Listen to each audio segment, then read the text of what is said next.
એ રડતો તો ને એના આંસુ ક્યાંથી પડ્યા? મેં તમને પહેલાય કીધું, એક અહીંથી આંસુ આવે, એક અહીંથી આવે ને એક મધ્યમાંથી આંસુ આવે. જેનું મધ્યમાંથી આંસુ આવતું ને મહાન આંસુ હોય છે. આ બે આંસુઓ તો નકલી આંસુ હોય છે બધા. ત્યારે રડતો રડતો કે રોઈ રોઈ કોને સાંભળાવું તોડા દે, આવા દખ કેની એ આગળ ગાવું, એમ જાણે જો કે છે એ વૃદ્ધિઓ રૂવે ને માયનો ભીતર જને. તમે રે હાજા રે સતી રાણી, મોટા ધણીને વાય દે. શું છે? કેટલી વેદના છે તમે કહો? હે, ગાવું, સમજવું અને ઉતારવું ને એ ભૂમિકા ઉપર જ્યારે આવ્યા હોય ને ત્યારે તમને આ વેદના ખબર પડે કે આ ભજન મારું છે, આ ભજન આપણું છે. તમને ત્યારે ખબર પડે કે આપણું ભજન છે. આજે તરણ તારણ કોઈ હોય તારે, અને એ ગણના ઘા તમે ઝીલો ને, અને બહુ ઝીલવા કઠણ છે. તલવારના ઘા ઝીલવા સહેલા છે, કટારી ખાવી સહેલી છે, બાણ ખાવા સહેલા છે. પણ કોઈ જ્યારે ભક્તિ માર્ગે હોય ને સમજો, ત્યારે એ શબ્દના બાણ કોઈ ઝીલે ને, અને શબ્દના બાણમાં ઝીલતા ઝીલતા એનો ઘાટ ઘડાતો હોય ને, ત્યારે આમ જો પીર બની જાય. ત્યારે પીર બને, ત્યારે પીર બને એ ભલામણા. હે, એના ઘાટ ઘડાતો હોય છે. પણ તમને એમ લાગે કે આ ગામના લોકો આમ બોલે છે, ઘરના લોકો આમ બોલે છે, આ દુનિયા આવું બોલે છે, આમને આવું કહે છે, પણ એ તમને ખબર નથી કે આજે એનો ઘાટ ઘડાય છે. એનો ઘાટ ઘડાય છે, અને એ ઘાટ તમે ઘડો છો. એ ઘાટ જેસરનો ઘાટ તમે ઘડ્યો, અમરમાન દેવીદાસનો ઘાટ તમે ઘડ્યો, રૂપાદે માલદેનો ઘાટ તમે ઘડ્યો. આ સંસારી લોકો ઘાટ ઘડે છે. સંસારી લોકો એનો ઘાટ ઘડે છે, અને ઘાટ ઘડ્યા પછી એનું જ તમે પ્રતીક બનાવીને પછી એને પૂજો છો. પાછા એને પૂજો છો. અને હતા ને, મારી પાસે એક ભાઈ આવ્યા હતા, મને કે અહીંયા એક બાપુ ભા થઈ ગયા, બહુ હાચા હતા. એટલે આ મેં કીધું, અત્યારે તમે હાચા લાગ્યા? અત્યારે હાચા લાગ્યા? હતા તારે તો ખોટો લાગતો તમને બધાને. હતો તારે તો ખોટો લાગતો હતો કે બાપુબા ખોટો છે, ગાળ્યું બોલે છે. અને તારે હાચા લાગ્યા. આ છે ને, જ્યારે દેહ છૂટી જાય ને પછી બધાને હાચા લાગે છે કે બજરંગ બાપા હાચા, સુખદેવ બાપા હાચા, હે, જલારામ બાપા હાચા. પછી તમને હાચા લાગે છે. હોય તારે તો ખોટો લાગે છે, તમને ખોટો લાગે છે. હોય તારે ખોટો લાગે છે તમને. પછી જતો રહે ને, પછી એની મૂર્તિ આગળ જઈને પછી આમ જો માથા પછાડી માગો છો, આ આપો મને, આ આપો. કેટલો દયાળુ છે પાછો એ. તમે એને ઘાટ ઘડ્યો, તમે એને માર્યો, કૂટો, લૂચો, લફંગો કીધો, હે, કૂડ કપટી કીધો, છતાં એની આગળ માથું પછાડો ને, આમ જો તમારા કામ થવા મળે, તમારા કાર્યની સફળતા મળવા મળે. શું વાત છે આ! આજા બબરુવાન બળિયાદેવ મંદિર. બીજું તમને કહી દઉં, આપણા ભારતમાં લગભગ આશ્રમો છે ગુજરાતની અંદર, પણ કોઈ આશ્રમમાં બળિયાદેવનું મંદિર નહીં હોય. કોઈ રામદેવનું હોય છે, કોઈ રામનું હોય છે, કોઈ કૃષ્ણનું હોય છે, કોઈ બીજા હશે, પણ આપણા આશ્રમની અંદર બળિયાદેવનું મંદિર છે. એ કોઈ આપણે પ્રાગટ્ય નથી કર્યું. આ પહેલેથી સ્થાપના થયેલી છે. 100 વર્ષ જૂનું મંદિર હતું, આપણે જીર્ણોદ્વાર કરી મૂકેલું છે અહીંયા. તો વિચાર કરો. અને આ બળિયાદેવ બબરુવાન છે, જે મહાભારતના યુદ્ધની અંદર જ્યારે એનું માથું વળી ગયું ને, ત્યારે કૃષ્ણને કીધું કે મારે યુદ્ધ જોવું છે. અને એ યુદ્ધ જોતો હતો ને, ત્યારે કીધું કે હવે તું શું કરીશ? અમર બની ગયો છું કે, તો એક કામ કર, તું વિશ્વનું કલ્યાણ કરજે, તારી પાસે આવે. હજુ આમ તો આટલું માથું લઈને બેઠો છે, બધાના કામ કરે. તો વિચાર કરો, તમે રોગ થયા હોય, માથું દુખતું હોય, તાવ આવ્યો હોય, આમ તો એક નાનકડું એવું આમ જો મીઠું ધરાવે ને, મીઠું તોય આમ હટાડી દે. તમે વિચાર કરો, આમ મર્યા પછી તમારું મીઠું આપો ને, તમારા ઘરમાં મીઠું કરી દે. આ મર્યા પછી મહાપુરુષો તમને મીઠું કરી દે. હે, તમે હળગતી સગડી લઈને આવો, એને હળગાવો ને, તમારા ઘરમાં ઠાકી દે. આવો આ બળીઓ ભલામણ. તમે વિચાર કરો, તમે હળગતી સગડી લઈને આવો, અહીંયા અહીં હળગતું લઈને આવે ઘણા. આવું ક્યાંથી સાબુતું?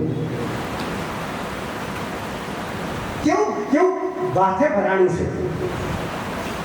અંધશ્રદ્ધાઓ હજુ તમારામાં ગઈ નથી. હજુ ભલે ઉપદેશ લીધો હશે, તમે જ્ઞાન લીધો હશે, કેટલાય વર્ષથી છો, કેટલાય, તોય તમે હજુ નાળિયેર દેવતા તો ચોટલી બાળો બાળ દીવે ચોટલી અડાડો મારી બેટી. આ ભણેલા તમે એક કોકે બાળી તો તમે બાળવા માંડો છો. ચોટલી બાળ્યા સિવાય નાળિયેર બધે નહીં. હજુ કેટલી ભ્રમણાઓ છે તમને કહો તો. એમાં પાછું આડું ફાટે તો પાછું ફલાણું થયું, ઊભું ફાટે તો ફલાણું થયું. નાળિયેરને હારે હું તમારે લેવા દેવા છે. ઊભું ને આડું ફાટે તો તમે ઊભા ને આડા ફાટો છે એનું કઈ નહીં મારવાનું. તમે સીધા ફાટો. નાળિયેર ભલે જેમ ફાટવું હોય ફાટે, એની ચિંતા ન કરશો. હું તો ચોટલી બાળતો જ નથી. કોઈ હોય તો મોકલું છું. અમારા નરસિંહભાઈ પાસે ચોટલી બાળવા જાય. મેં એમને બંધ કર્યા. મેં કીધું તમારી ચોટલી આપણે બાળકને સીધું વધેરી જ નાખવાનું. હવે તમે વિચાર કરો, એક નાળિયેરમાં કામ કરે. તમે નાળિયેર થઈ તો દિવસો કાઢજો. ભગવાનનો, પરમાત્માઓ, માતાજીઓ બિચારા નાળિયેર ઉપર તમારા સત્કારીઓ ચલો કોઈ વિચાર જ નથી કર્યો. આ નાની નાની વાતો છે પણ બહુ અગમ્ય અપાર છે. કારણ જ્યાં સુધી ભ્રમણા નથી ભાંગી, જ્યાં સુધી વેમ નથી ગયો, ત્યાં સુધી તમને જ્ઞાન ઉગવાનું નથી. વેમ જતો રહેવો પડે, તમને ભ્રમણા ભાંગી જવી પડે. ભ્રમણા ભાંગી જવી પડે. હું એક વાર આશ્રમનું પ્રાગટ્ય થયું ત્યારે ગામના બે ભાઈઓ હતા મારી સાથે. અહીંયા એક કોન્ટ્રાક્ટર છે, આપણે નામ નથી કોઈ, કોન્ટ્રાક્ટર છે, એને મળવા માટે અમે ગયા. બહુ મોટો કોન્ટ્રાક્ટર આટલાનો છે. એને મળવા માટે ગયા. અમે એને પ્રવેશ કર્યો. હું સાધુ વેશમાં હતો. જેને મળવું હતું એ નહોતા. એ ભાઈ ન આવ્યા. બીજા ભાઈ, બીજા શેઠ હતા, એ આવ્યા. એ બાજુના કેબિનમાં બેસતા હતા. અને આવ્યા એટલે એના પટ્ટાવાળાએ કીધું કે બાજુમાં શેઠ આવ્યા છે, નાના શેઠ છે, એમને મળો તમે. અમે અંદર પ્રવેશ કર્યો તરત અમને ટોક્યા કે અમે પૈસા કોઈને આપતા નથી, અમે કોઈને પહોંચ ફડાવતા નથી. પૈસા માટે આવ્યા હોય તો જતા રહ્યો. શું કેવું કહો?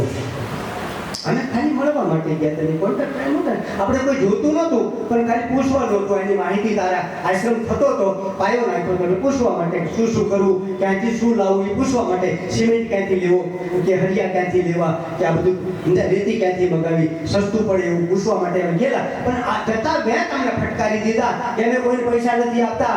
આવા બાળકો તો હાલ્યા જ આવે છે, ભીખ મંગાશે ક્યારે, આમ છે ને તેમ છે ને કેટલું કીધું. મેં વંદન કર્યા કે પ્રભુ જય ગુરુ મહારાજ. જેવા હોય એવું બોલવું પડે આપણે. જય ગુરુ મહારાજ. કે બોલો પૈસા નહીં આપો. પૈસા લેવા નથી આવ્યા, અમે ખાલી પૂછવા માટે આવ્યા હતા. ગામના હતા ભાઈઓ, એમને કીધું કે ગુરુજી કંઈ લેવા માટે નથી આવ્યા, પણ સારું ચલો બીજું કંઈ પૂછવું નથી. પણ મેં કીધું હું આ પુસ્તક લાવ્યો છું, સુખમણી રત્ન અખંડ પ્રકાશ, ગુરુ ગીતા, આદેશ માળા અને સુખમણી ભજનામૃત હું તમને પ્રસાદી રૂપે આપવા આવ્યો છું. હાલો તો એ ઊભા થઈ ગયા અને પ્રસાદી સ્વીકારી કરી લીધી. સાચું કહો, આમાં કોણ કોણ થયું સમજાવીને ધન્યવાદ છે. કોણ કોણ થયું? આપી દીધી. અમને ચા આપી, ચા પી પછી નીકળી ગયા. પણ સંતને કોઈ દી, સાચા સંતને કોઈ દી તિરસ્કાર ના કરે. એને કોઈ દી તિરસ્કાર ના કરે. કોઈ દી તિરસ્કાર ના કરે. અને બને તો થોડું આપો. માગશે નહીં. સાચો સંત તો લગભગ લાંબો હાથ નહીં કરે, ના કરે કોઈ દી. સાચો સંત કોઈ દી લાંબો હાથ ના કરે, માગશે નહીં. બને તો એ બધે ખાવું છે. એની પછી અઠવાડિયાની અંદર એના બંગલામાં રેડ પડી. આ જેમ છે અનુભવની વાત કરું છું. એના બંગલામાં રેડ પડી.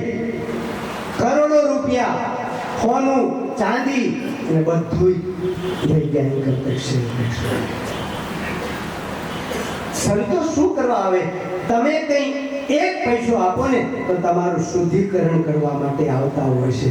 તમે અહીંયા આવો ને તો એને ખબર પડે કે અહીં કોઈ આફત આવશે તો સંત ત્યાં પધારે, નહીં તો ના પધારે. કંઈ ત્યાં આવીને ઊભો રહે તો સંત ત્યાં જતા હોય છે, નહીં તો સંતને ક્યાંય જવાનું ના હોય. આવું ઘણું હોય છે. પણ સંતને ઓળખવા કઠણ છે. સંતને ઓળખી લીધો. સંત સુપદ છે, ગુરુ સુપદ છે, સદગુરુ સુપદ છે, સતગુરુ સુપદ છે. એ ઓળખાઈને તો તમને આનંદ આવશે. આ વસ્તુ જીવનમાં જેમ જેમ તમને મળતી રહે, જેમ મળતી રહેશે. અનુભવ સિવાયની વાત બધી અધૂરી છે. હું કદાચ તાર બધા કોઈ મહાપુરુષોની બીજાની વાત કરું, એ બિચારા થઈ ગયા, એમને એમનું કલ્યાણ કરીને ગયા છે. હવે તમારે શું કરવાનું છે?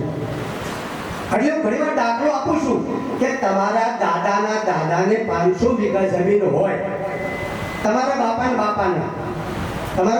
બાપાને પાસે કદાચ 500 વીઘા જમીન હોય અને એ 500 વીઘા જમીન વેચાઈ અત્યારે કદાચ 10 વીઘા જમીન રહી છે અને તમે ગામમાં રહેતા હોય અને ખોખારો ખાવ કે મારા દાદા પાસે તો 500 વીઘા જમીન હતી, મારા દાદા પાસે તો 500 વીઘા જમીન હતી, તો સાચું કહેજો તો કોક તો મળે ને એવો ગામનો કહેવા વાળો કે મૂર્ખો થામા, એ તો તારા દાદાના દાદા પાસે હતી, અત્યારે તારી પાસે શું છે?